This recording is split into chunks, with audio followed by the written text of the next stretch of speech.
Well, good afternoon. My name is Pedro Naples. I'm a partner here at PLMJ, and I want to thank you for taking the time to be here for the interview of Professor Mohamed Abdel Wahab for the Preserving Perspectives project, International Arbitrators on Their Own Words of the Institute for Transnational Arbitration. Here at PLMJ, we have been collaborating with the Institute for Transnational Arbitration on several occasions, and we were asked to host this event. So my role is merely here to welcome, and I will not take much more time. I just want to say that these are very exciting days for the Portugal arbitral community, and I can say that because of the IBA meeting happening tomorrow, we are very thrilled to have many eminent practitioners coming to Lisbon. And I do hope you enjoy your stay.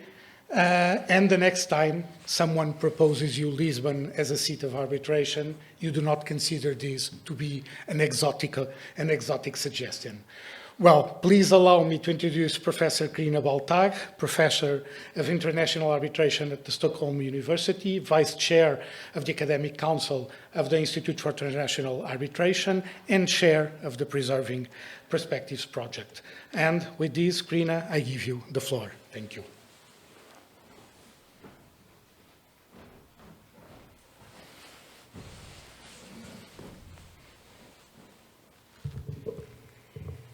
Thank you very much. I'm delighted to welcome you here today for the interview with Professor Dr. Mohamed Abdel Wahab as part of the ITA Academic Council project, as you heard, Preserving Perspectives, International Arbitrators in Their Own Words. The project is a series of recorded interviews with key figures in international arbitration. And the purpose of the project is to record the evolution of modern international arbitration in the words of those who led it. This project was the brainchild of the late Professor David Caron, and since its inception, almost 10 years ago, the project has conducted more than 20 interviews, and those videos are made available on the ITA website, the Institute for Transnational Arbitration, the YouTube channel, and the website as well, along with the biographical information about the interviewees and interviewers. I would like to thank PLMJ for the support, tremendous support for hosting us today here, and in particular to Professor Mariana França-Gouveia, Pedro Matele de Naples, Joaquim Sherman de Macedo, to Alexandra Almeida, Ferreira, and Patricia Capella. Finally, we're especially grateful to Professor Mohamed Abdel Wahab for having agreed to be interviewed as part of this project. And for me, it's a tremendous honor to be able to sit here on the other side of the table and to be the interviewer today. Professor Mohamed Abdel Wahab is Professor of International Arbitration, Private International Law, and English Contract Law at Cairo University. Professor Wahab is founding partner of Zulficar Partners Law Firm in Egypt. He is member of the governing board of the ICA, the International Council for Commercial Arbitration. He is the Dean of the Africa Arbitration Academy, Vice Chair of the International Chamber of Commerce ICC Governing Body for Dispute Resolution Services, Vice President Global of the Chartered Institute of Arbitrators, and President-elect of the Chartered Institute of Arbitrators in 2025, co-chair of the IBA Arab Regional Forum, and member of the Academic Council of the Institute for Transnational Arbitration, among others. The list is longer than this. Professor Wahab has served as arbitrator, legal expert, and counsel in more than 250 cases involving parties from Africa, Asia, Canada, Europe, the Middle East, the United States, in ad hoc and institutional arbitration, commercial and investment arbitration. Professor Mohamed Abdel Wahab is listed as a world-leading international arbitration thought leader and practitioner in all leading directories, including Who's Who Legal Arbitration, Who's Who Legal Construction, Legal 500, Chambers Partners Global, and so on. Who's Who Legal says about Professor Wahab, his sharp mind never ceases to amaze. He is one of a kind. His intellectual rigor and well-rounded experience make him a natural choice as an arbitrator. He is academically brilliant, one of the best minds on arbitration issues. Chambers and Partners Global say about Professor Wahab, Mohamed is a very well-known arbitrator who is very much involved in African work. He's a very impressive guy. Legal 500 says Mohamed Abdel Wahab is a brilliant practitioner who is at the top of the international arbitration field globally. And I think I gave you a few reasons why Professor Mohamed Wahab is here today with us for the Preserving Perspectives project of the ITA. Professor Wahab, what was that drew you to the practice of law? And I think even more specific, did you always know that you wanted to become a lawyer? Thank you very much, Crina. It's a pleasure to be here, and I'm very grateful for our hosts as well. It's an honor and a privilege to be interviewed by you. Let me start by saying I did want to study law since 6th grade at school. Well, I come from a legal family, but no one pushed me to study law. But I was sleeping under a bookshelf from the floor to the ceiling in my own bedroom, and it had so many books, and every book when I was young, I never understood anything from it, old legal texts. And then gradually, to me, argument, logic, thinking about how to resolve problems has been very interesting. And so from 6th grade, I said, I want to study law. And at the time, I wanted to be the judge that will transform the judicial landscape, perhaps in the MENA region. So this was the motive for me to study law at the time. That's very interesting. And perhaps you mentioned your family being from the legal field, but thinking about what took you to study law at the university, if you had any particular figure that influenced you, and even during your law studies, if anybody shaped the way of thinking? Yes, I mean, this is an answer that I don't take just lightly. It's the truth. The person that I had in mind was my father. He was a judge, then he left the judiciary and became a lawyer. I did not work with him directly, by the way, but I seen him working and discussing cases, even when I was young, over the phone and stuff like that. Remember, at the time, there was no Zoom, nothing. The phone is the best option. And then reading books, watching movies involving, especially in the US, cross-examination and witnesses and stuff like that. So I thought that law is a natural selection for me. And then I got to know that it's a science of life, really. And I got to know when I was young, whenever anyone had a problem, speaking to my father to try and resolve it. So a dispute resolver in a way. And so that, again, brought me to the idea that I studied law. When I decided to do so, of course, my father was happy. But I was literally on my own to, prove myself there.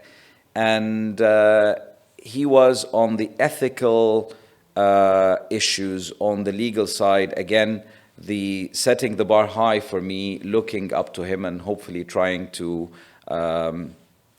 take him as an idol and a role model. So you did go to the law school at Cairo University. Yes. And you graduated top of your class. I did. And I remember my first day at the university. Now, law school does not take high grades back in Egypt. And I had a very high grade from high school, ranking one of the top people, across the country. And the dean stepped in and said, we have someone who has 97-point-something% from high school. Where is he? I said, I did not make any problem. It's my first year. What happened? And he said, why did you come here? Why did you not go to medical school or school of engineering? I told him, because I like law. And at the time he said, I hope you've not ruined your future. But then 4 years later, I graduated and was the top of my class. And I even come to know at the time that I graduated with the highest grade among all universities in the country in that year. because we were invited at the time for, it's called the Science and Knowledge Day, where the president of the country invites the top graduates from the medical, legal, engineering. So I was invited to represent the law schools there. So you're top of the country at that time. In my year. In your year. What was your first job after you graduated? As I mentioned earlier, I wanted to be a judge, so I joined the public prosecution, and I joined for a week. I got the appointment from the university to become a university professor, and well, of course, a junior faculty member in the beginning. And so with the public prosecution, you're dealing, of course, with criminal law cases, and I was more interested in the civil and commercial side. So I resigned and then joined the faculty, and one thing led to the other, Department of Private International Law, and then moved on forward. So my initial view of becoming a judge changed to becoming then a professor of law and a practitioner, because I also started to practice immediately while assuming the junior role in the faculty. I joined private practice as well. We'll talk about this, your complete profile as a leading arbitrator, counsel, and academic, which I think is very important in our field. But you went to continue your studies at Manchester University, and that was ultimately resulted in your doctoral degree. How was that experience? Well, it was a very interesting experience. When I graduated, top of my class at the time, and we're talking about 4,000 plus students only at Cairo University, and the total number of students maybe 20 or 30,000 across the Republic. But I applied for a scholarship with the Chevening, so the British government has the Chevening scholarship, and I got it. And so I started with an MPhil and then got admitted to the PhD program at Manchester University, and it was a very interesting exercise. Now, first of all, it was the first time ever for me to travel and live alone out of my parents, away from my parents. So it was interesting, to an extent liberating experience. I enjoyed it, but it's a lonely exercise, a doctorate. If it's a master's, you have students and stuff, but a doctorate degree, it's more of a lonely exercise. Yes, you have colleagues who are doing their PhDs, but it's really centered around what you're doing with your supervisors. So I also use that time to do courses in other areas. So I did, for example, courses in relation to physics, chemistry, postmodernism. They were doing that as well, in addition to law. And I also took on board some teaching as a teaching assistant at Manchester University at the time, teaching English contract law, private international law along the side. But I think it was among the best years of my life. But I know that you made a choice for Manchester University. You could go. I did. I did. I mean, I had the option. I got admitted at top, and including one possibility at Oxford and other universities. But I come from Cairo, and Cairo is a city that never sleeps. So at the time, when you go to the UK, if you go to a small city, 5 p.m., everything is dark, and and with a PhD is difficult. So Manchester was a very lively city where you can, study, enjoy yourself, and it proved to be a very rewarding experience. And it was a very good ranking university, and still is. So at the time, also the choice of private international law, because I had to do in the field where I was instructed as a junior faculty at Cairo University. So that led me to Manchester, and I did enjoy my years there very much. Now, this is the beginning of your career, and I would like to just pause for 1 second and ask you, what was the most exciting part of those early years, and what were the most difficult aspects of that? The most exciting, as I mentioned, is that I got to study something that I wanted. And I did not study it just as a work or as a profession. I actually took it as a life. I said, my life, when I started to study law, is changing. And so it's part of defining who I am. And so I enjoyed every bit of it. And including at Manchester, I was thinking of benefiting from every moment I'm in. So writing articles, attending events, reading in different fields beyond my own, which proved to be very helpful for either counsel or arbitrator work. But one important challenge that I faced is I come from a civil law background, and now you're in a common law jurisdiction, writing a PhD in accordance with their standards, which ultimately benefited me then because you combine the best of both worlds and you understand the mindset of civil and common law.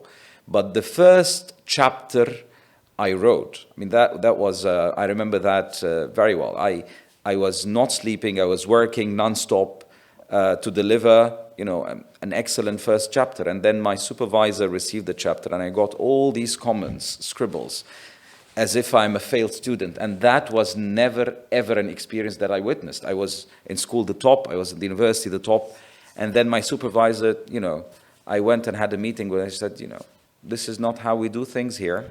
It's a bit different. And then I literally had tears in my eyes because I said, I am experiencing failure in the first time of my life. I should pack my bags and go home. And she said, no. You learn, and that's, we think differently, we look at precedents, we look at cases, you're taking it at a theoretical level in a way. And that was the first lesson I taught, which led me then, when I revised this and wrote the second chapter, not a single comment I received. And so I was glad and learned from that a lot, and it was a very difficult time, the transition from a mindset of civil law to common law, and how then you can make things in a different way, but also correct. That's that's a lesson to be learned, and we're going to see later as well your common law, civil law experience materialized in several aspects of your career. You mentioned in the past that one of your greatest achievements to date is positioning the arbitration practice of Zulficar Partners Law Firm, which you have funded with another 6 partners, as a world-class leading arbitration practice. How was this journey? Well, thank you very much. I would say if anyone has a legacy, that mine is this one, because actually when we started and founded the firm, of course, with the 6 partners, all of them prominent in their fields, we were initially known for the banking corporate work. And so I founded arbitration from scratch. And so taking it domestically to become leading, it was not that difficult, I have to say. Of course, we have excellent practitioners in Egypt, but making it nationally is not difficult with hard work and motivation and a good intellect. Making it regionally was more challenging, but again, achievable. Making it internationally is a whole different level, and I think it's the most challenging. Why? Because people tend to think, even if you're good, and even if you are doing an excellent job, you're probably good for cases involving Egyptian law, or maybe Arab laws, or some African laws, but people tend to stigmatize you that you're good as the region you're practicing in. And my view was always, well, if you've got colleagues from the US, from the UK, from France, sitting in cases that has no connection with their jurisdictions, why can we not do it? And so we started taking instructions internationally for cases. Of course, clients has to have confidence in you, and you start winning cases, involving cases under English law, when we do not have lawyers qualified under English law, but arbitration under English law, and you're winning those cases. Under French law, and you're winning those cases. Under Swiss law, and you're winning those cases. So gradually, people started seeing you differently from the traditional perception that you are only as good as the jurisdiction or the region you come from. And I think freeing oneself from the shackles of regional restraint is the most difficult part for anyone practicing in our field. You do have a formidable reputation in arbitration, and I was saying this is one of the reasons we are recording this interview. But I wanted to take our viewers through some very important achievements in the past years, at least, for you.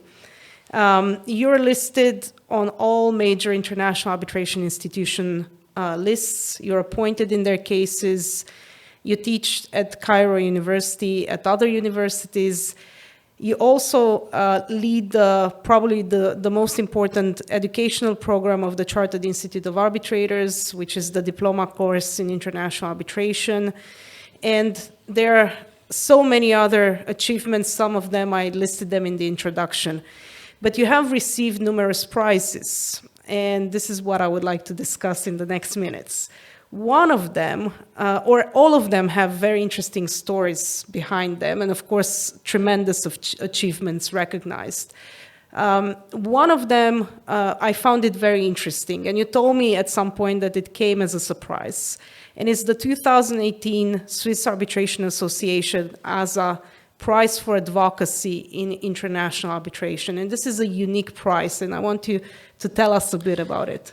It is a very close prize to my heart because it's not something that you apply for, nor it's something that when you're nominated they tell you. You only know when you get it. So it came as a surprise because, first of all, I did not have at the time cases pending where we are dealing with Switzerland. And so it's a global advocacy prize. And when you look at the names that got it before, very prominent names. And I was not practicing in Europe or in the West. I'm practicing from my home country in Egypt. Yes, prosecuting international cases. And what is a unique element about this prize, it's based on the recommendation of arbitrators that you've appeared before and opposing counsel in cases that you acted in. And so getting that validation and testament from people without you knowing and them just putting forward the name. And even when I got to serve after receiving the prize on the committee of deciding who gets it, which I did that once, I got to know how that is done. And it's very, very, very interesting. It's a very objective process, very rigorous one. And they look at people across the globe from all continents.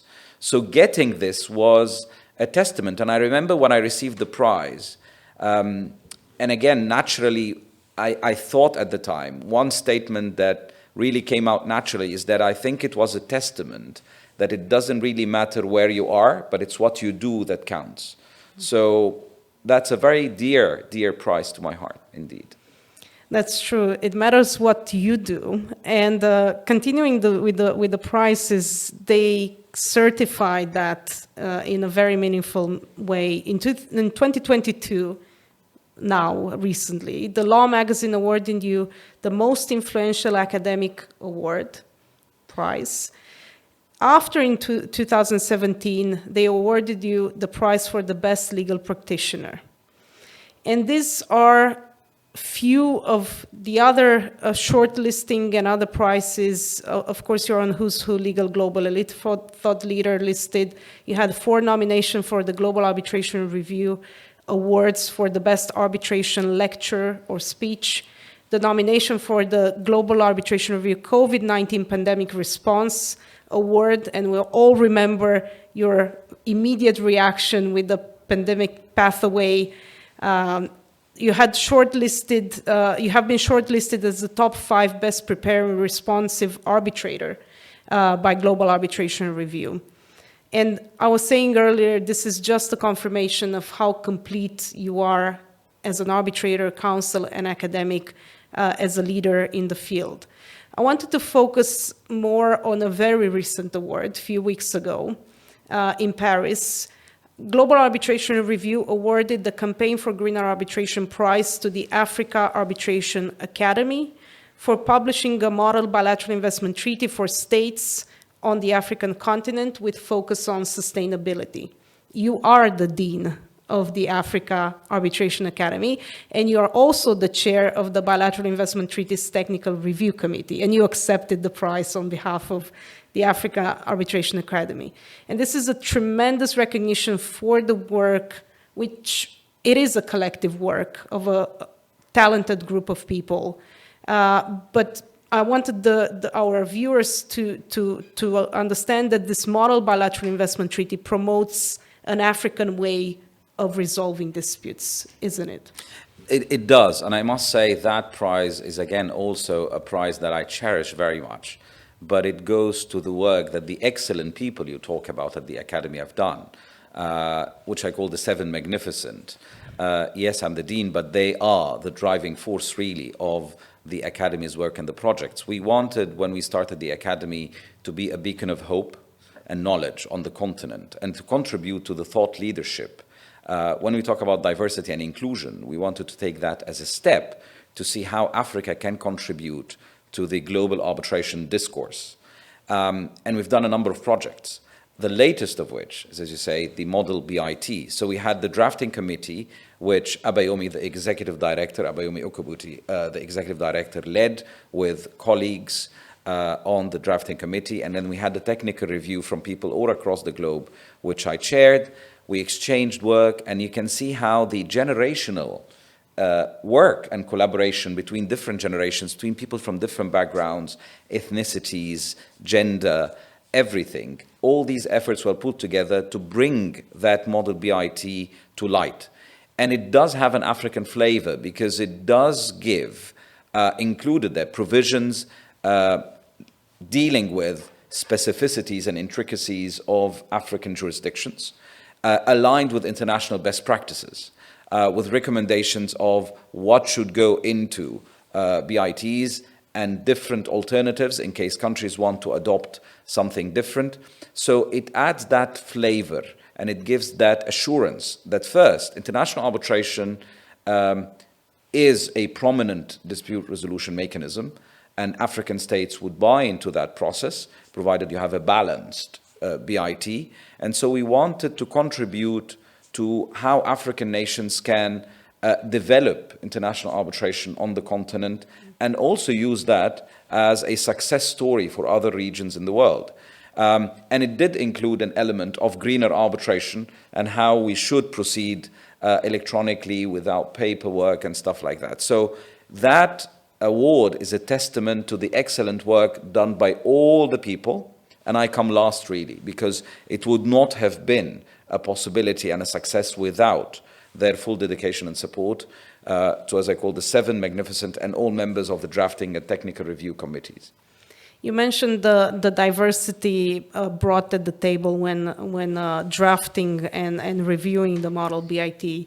And the African way is present in the bilateral investment treaty, in the model. One provision which I think is very interesting is that arbitrators appointed in the cases related to Africa should be of African descent, should have a relation to the African continent. I have a view of this, and as I mentioned, it's a collective work. My view, and when I gave even a keynote in 2018 in Kigali, which then led to what people call the African Promise, my view is when you want to achieve something, you should think big and work towards it. It's not enough just to have a dream. You have to work towards that. And my view is that if colleagues from a number of jurisdictions are good enough to sit in cases that have nothing to do with the jurisdiction, then so why not African, Latin American, East European, Asian arbitrators can sit in cases that have nothing to do with the regions they come from. So my view was that we should not limit hopes of African arbitrators to sit in cases that have an Africa connection. But you need to start.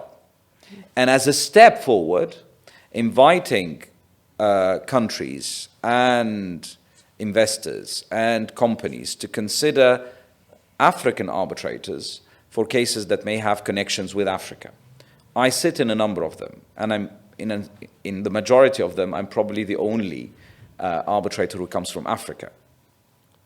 But when I say that without compromising quality.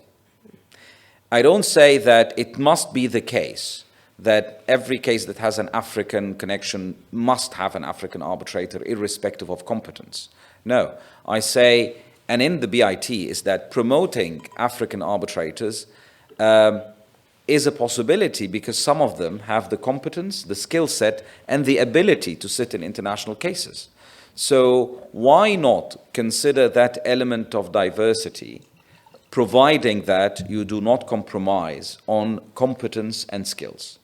So that is why in the model BIT, the suggestion is to also consider African arbitrators who are good and who have the skill set and who are competent to sit in those cases. Once that happens, the next natural step in evolution is that you can sit in cases that have nothing to do with your jurisdiction as well. You're mentioning the Africa Arbitration Academy as being set up to obviously promote the talents, arbitrator talents from Africa, but also to expose primarily the young practitioners to the trends and developments in international arbitration. And one of the successful projects of the Africa Arbitration Academy is the program, the course held every year.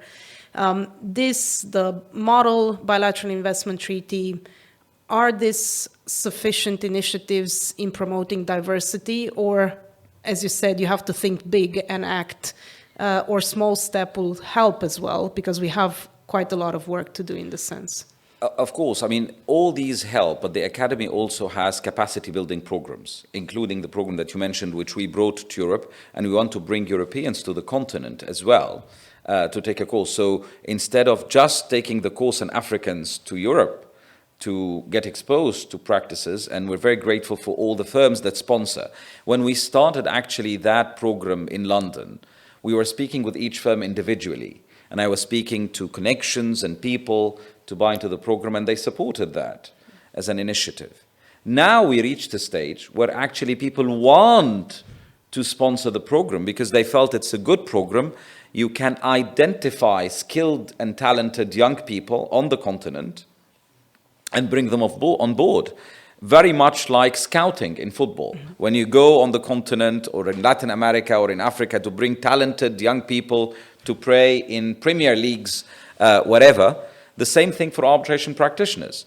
So that's true. But in addition to that, because we are on the ground in Africa, we have access to many jurisdictions on the continent where we have ambassadors, contact officers who can identify talented people whose voices cannot be heard elsewhere and miles away. So to bring those on board actually helps not just arbitration on the continent, but international arbitration. So you put into effect the diversity and inclusion initiatives globally, and you transform it from words into an action plan.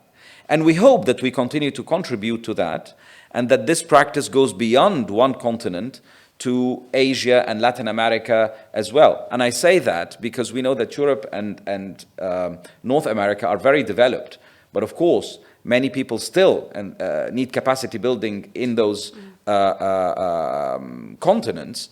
But I think when we talk about legitimacy of arbitration and inclusion and how arbitration can only survive and have sustainability when you inject new blood into the system and bring on board those young and talented people. Speaking about arbitrators and moving a bit to your arbitrator career, you mentioned already, you said in obviously very interesting cases, and we're going I'm going to ask a question about that in a second, but I wanted to ask you, what was your first appointment as an arbitrator? I think this is important. We're talking about young arbitration practitioners, young arbitrators. You are a role model to them. How did you get the first appointment? It's a very interesting, and I still remember that vividly. So my first appointment came when I was 27. I did have my PhD at the time and finished early. And I had sleepless nights for about 3 days because I declined that appointment. It's your first appointment and you're declining. And it was from the Cairo Regional Center. At the time, the director was like a father to me. He's an amazing person. I mean, God bless his soul, Dr. Mohamed Abdel Wahab. And he nominated me for a very small case. But I declined. Why? Because I told you I was practicing as well. And in my firm, someone had given advice, not to a party, but a related entity, And so at the time he said, this is a domestic case. It's a very small one, and it's not a problem. And we at the institution are fine to take it, and for you to take it. And I said, I'm teaching the students this, so I'm not comfortable taking it. And so you have everything on your mind. That's your first appointment and you're declining it. And you don't know what the institution will nominate you again or not. So I didn't take it, despite the institution saying, it's not a problem because it's not really a conflict per se. And then a month later comes a bigger case where I got appointed. So that to me was an eye-opener that the decision I took, which to many was, why did you do that? Resulted in a better case, even. And so that case, actually, when I decided it, I was a sole arbitrator. So I started in a case, my first appointment as a sole arbitrator, not as a wing. And I put in so much effort in it. It related to an administrative contract. And I remember, I'm not going to take you through the facts, but it involved a very unique legal question that I decided, and I rendered the decision. And then later on, the Cairo Center used that as a principle to guide other tribunals in similar cases. So that to me was a very interesting case where I started with a sole arbitrator appointment. I put in a lot of effort, a lot of work, and it worked. Was that your favorite arbitration case, or do you have any, or less favorite? I'll tell you, all the cases I sit in are very interesting to me. One thing I like about arbitration is that every case is unique. No matter what others say, there is always a unique element for every case. But for example, the case that is so close to my heart actually is a case where I was counsel, because that was an English law governed case. And we came in at the post-hearing phase. Our client was not represented at all. They just did not participate. And it was the post-hearing, and it was a sole arbitrator who was deciding the case, an English barrister, actually a KC, at the time a QC, and he was appointed by the opposing party, because under the English Arbitration Act, they can nominate their arbitrator, and if you don't respond, they can seek to have the court confirm their arbitrator as the sole arbitrator in that sense, or get the court to appoint all three members. So they got their arbitrator. And the client suddenly woke up and said it's post-hearing, and the arbitrator was naturally frustrated because he thought that we were delaying. I told him, just give us 1 month. Just give us 1 month. And I remember his words, you have this 1 month, and if you don't comply, I'm going to pass a draconian measure against your client. And we won the case with one submission. And it was, again, prominent colleagues on the other side representing the claimant.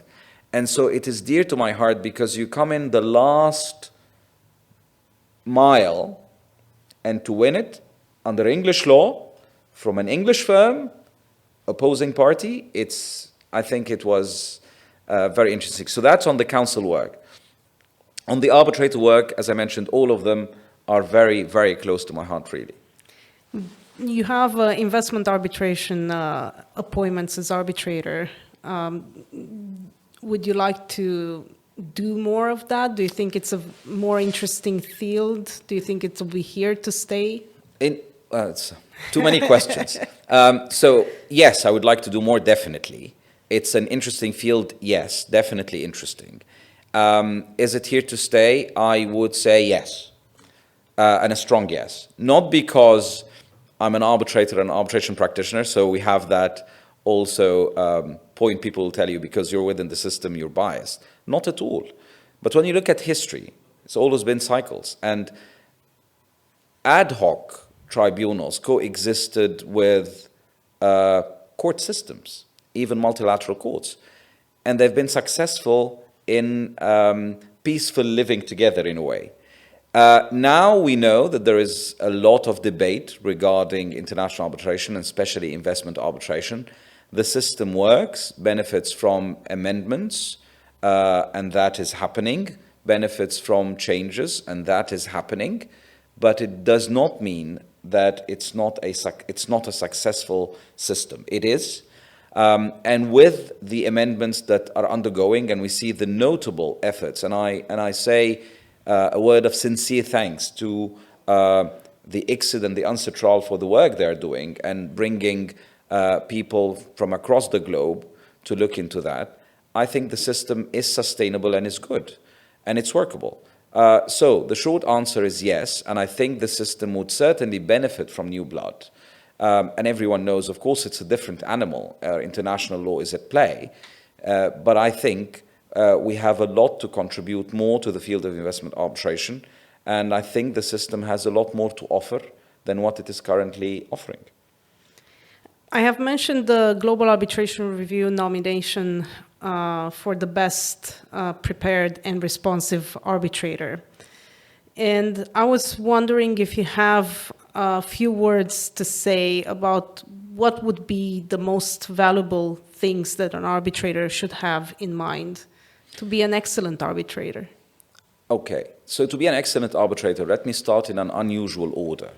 First of all, you should learn and accept that you can and should say no at some point in time. Why? Because not every nomination you get, you have to say yes to. So you have to manage the portfolio of cases to give the attention needed to each case. So learning to say no is a very valuable advice, I would say. And that leads me to the second one. One does not take an arbitral appointment if he or she does not intend to devote the time necessary to the case. Now, obviously, people's skills and abilities differ. So I'm not going to put a marker on how many cases, because if you're able to manage the cases you have with the diligence, care, and attention needed, then that's fine. But you need to ensure that you continue to do so with the same level of care and diligence, if not more, as the time goes by. Because again, these are interests of others. They have trusted you with that and given you the confidence, the vote of confidence to sit. So they deserve the attention to their cases. Secondly, integrity and impartiality and independence is key. And these are always easier said than done. But the reality is, when you sit with people on balanced and good tribunals, you immediately forget who is appointed by who, because everyone is working with the level of care and competence needed to render justice and deliver an award in accordance with the parties' submissions and the applicable laws and norms, in a sense. So that's the second advice. The third one is, if you do not just have the time, have the requisite skills to take on a specific case, then again, decline to take that case. It's not held against you. And disclose. And I think disclosure is key. I think the more you disclose, sometimes, and especially for some institutional appointments, if you make disclosures, you may not get the case, because sometimes, and validly so, institutions want to appoint arbitrators with minimal issues. And that's understandable and that's fair. But believe me, another case will come. So don't lose confidence, faith, and the desire and the appetite to disclose, because by doing so, first of all, you avoid so many problems. Parties may even trust you more. And if you lose that case, that's fine. Others will come. Now, I mentioned you as a complete practitioner in the field. There is one aspect of this that I have not mentioned, and that is the fact that you are an accredited mediator. You have mediated workplace disputes for the World Bank Group throughout the MENA region for about 8 years between 2010 and 2018. And this was with the Mediation and Facilitation Office of the World Bank Group. And I think this is very important because obviously it gives you a different perspective on the resolution of disputes in general. But I wanted to ask you, we're talking about Africa, we're talking about the region, and we have seen obviously the Singapore Convention on the mediated settlement agreements, on their enforcement. Is mediation something that has picked up in the region from your perspective as a mediator? So, a number of things. First of all, I'm very grateful for your kindness as ever, but I'm not complete. I don't think human beings are complete. There are always imperfections, and that's why we aspire to become better as we go along. So that's one thing. Secondly, mediation. Yes, I'm an arbitration practitioner. How did I do mediation? So I started I started with a huge mediation case that people appointed me. I told them, excuse me, why me? Because I'm an arbitrator. They said, we want a mediator who is a prominent arbitration practitioner, because the reality check about the prospects of them proceeding with a case, they want to understand whether they would have a successful case or not. So these were 3 parties from 3 different jurisdictions engaged in no less than 60 ongoing parallel court proceedings, including criminal law cases. And they found that they're spending so much money, wasting so much time, and everyone at the end of the day is not satisfied. So they wanted to test mediation. So you had caucuses, private sessions with each, to assess the reliability of the claims they're running. And we managed to settle 80% of their dispute in the mediation. So that got me to think. And then the World Bank reached out through the Mediation Facilitation Office saying, we want to have mediations for the internal justice system, so that people who are not staff in the World Bank.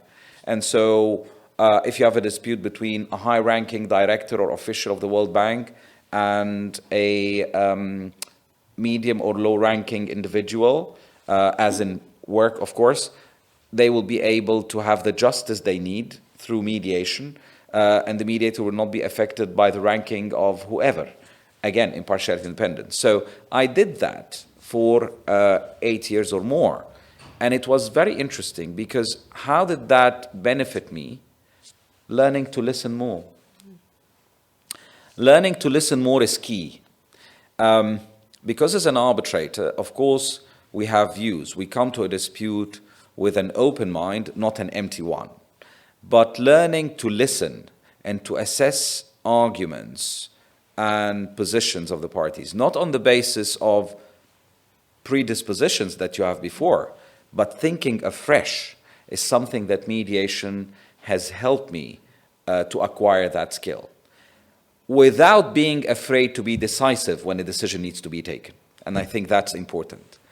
Now, turning to your last point about in the region. Now, if we're talking about the MENA region or Africa, I think mediation has a long way to fulfill its potential. It has not yet matured as one would have hoped it to be, like North America or Europe, but it is there. There are initiatives, and it is increasingly gaining traction and momentum, and there is appetite. The problem, as you say, or as you have kindly alluded to, we have the Singapore Convention, so people want something enforceable. They say it's a mediation settlement, what happens if the other party does not comply? And we've had situations like this. So that's why parties sometimes want to go with a full throttle and a full spectrum to arbitration, because then you have enforceability issues. So the perception and the mindset is gradually changing. Time and cost is kicking in. And so mediation is gaining traction, but it has not yet fulfilled its potential. There is a lot to be done before we can say we have a very, very lucrative mediation scheme in the region. Now, looking at the future, the first question I would have about the future is, what do you predict for international arbitration? We're talking about diversity, we're talking about investment arbitration, that it has a future. What do you see there, and perhaps what are the critical elements which should be addressed in the next years? We're at the IBA, obviously, Arbitration Day. We're going to talk about this a lot tomorrow. You're going to address one of the critical points of arbitration and public policy, transnational policy. What are those critical elements we need to act now to have the legitimacy of arbitration preserved? Well, I will mention 3 comments quickly. One, the practice of arbitration as we see it today, or as we contemplate that it will be in the next 5-10 years, will change completely. I think that no more than perhaps 5 to 10% of the way we prosecute arbitrations is going to survive in the future. And that's even on an optimistic view. I think the practice will transform completely. Because when you look at the younger generation, and I mean by the younger generation, not the generation that we train now in our offices, because these are the generation that will continue to be tainted with the practices that we teach them, that arbitration is to be done in that way. I look at my son and I look at the younger generation in school and at universities. Their mindset, their view, their appetite to ways and mechanisms of how things should be done is completely different from us. And that means that the practice will shift completely. So the practice is going to shift. Secondly, arbitrators, us and others, they need to constantly be up to date with what's happening in terms of the developments, not just in terms of the content, but in terms of the procedure, how things are being done. And I say that because that's the third comment, technology and artificial intelligence, the buzzword, everyone now. And we've seen that the Institute of Life now is requesting to put a moratorium on the development of artificial intelligence generally. And my view is that the train has left the station and it's moving. Is it stoppable? I don't think it is. What should be done is, I think, the right question. And I think people talking about, okay, are arbitrators going, human element, is it going to end and technology will take over and artificial intelligence and robots will be arbitrators? Now we can debate that. People are writing theses on this. There are papers and predictions in the future, and it's very interesting. But my view, at least for the near future, and I mean I'm talking the next 10 to 20 years, I think the human element will coexist with artificial intelligence. And this is what I'm contributing, is that I'm saying, and I don't think it has been said before, there will be a time when the parties will be asked, do you want a human-made arbitral award, or do you want an artificial intelligence-made arbitral award? You will click your request. This will cost X, and this will cost Y. So both will be offered as options. And there are companies who can easily buy into the artificial intelligence because it's faster, it's going to be built. The selling point, not just predictability, but you can look at the outcome from the perspective of looking at past cases and stuff. And the artificial intelligence form will have the memory to look at all the awards and everything in that sense. But the human touch is also there for other cases where parties may wish to have a man or a human or a woman-made arbitral award. And to that extent, the possibilities is that at least for some time they will coexist. Now, whether artificial intelligence has reached a stage where we can say it's completely neutral, not affected by the input by humans, we're not there at all. We've even scratched the surface. But at least in those 3 areas, arbitrators need to up their game.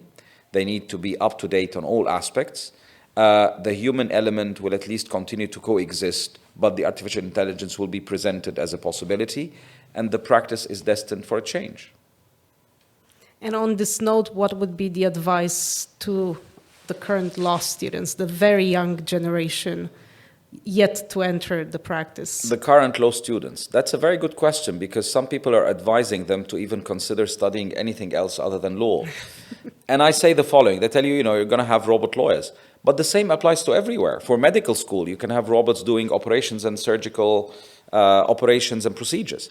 My advice to the younger generation going into law school is that, 1, invest a lot in having a solid base in law. The thing that will stay with you is that if you have not developed a solid base in law when you're a student and you go into practice, you will not have time to build that solid. You have to build on it, not just to acquire it when you're practicing. So build a solid base in law. Secondly, be patient and be hardworking. I think the very younger generation we're looking at, again, I have my son and all the others I'm teaching at the university in my mind.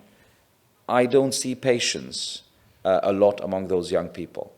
I see that because maybe the pace of life is fast, they have come to, I wouldn't say a conclusion, but they have a view that everything should be so quick. And I always tell them that if you think you can rise to the top quickly, the fall will be phenomenal because you will fall very quickly. But if you invest time and effort, surely, I'm not going to say slowly, but with reasonable pace, you will be certain that when you arrive at your destination, your success story will continue for some time. So patience is important, building a solid thing. And third one is that interact with other cultures, because it teaches you first to be humble, to know that there is more than one way to do things, not only the way that you know. And thirdly, we come to appreciate that we have more in common as humans than what may meet the eye. On this very important and optimistic note, I would say that we should all collaborate and be together, and in particular in the arbitration community, where this is even more needed. I would like to thank you, Professor Mohamed Abdel Wahab. I would like to thank the ITA, Professor Victoria Sahani, the chair of the Academic Council, David Wynn, the director of the ITA. I would like to thank again the very generous support of PLMJ for having us here today, and for everybody present. Thank you so much, Professor Wahab. It has been an honor to interview you today. Thank you very much, Professor Baltag. It has been an honor, and I can say I echo your sincere thanks to everyone that you mentioned. And again, I'm very grateful for you taking the time to interview me. It's an honor and a privilege to be with you today and to be hosted by colleagues from PLMJ here in Portugal on my very first visit to Portugal. Thank you so much. Thank you. Thank you. Thank you.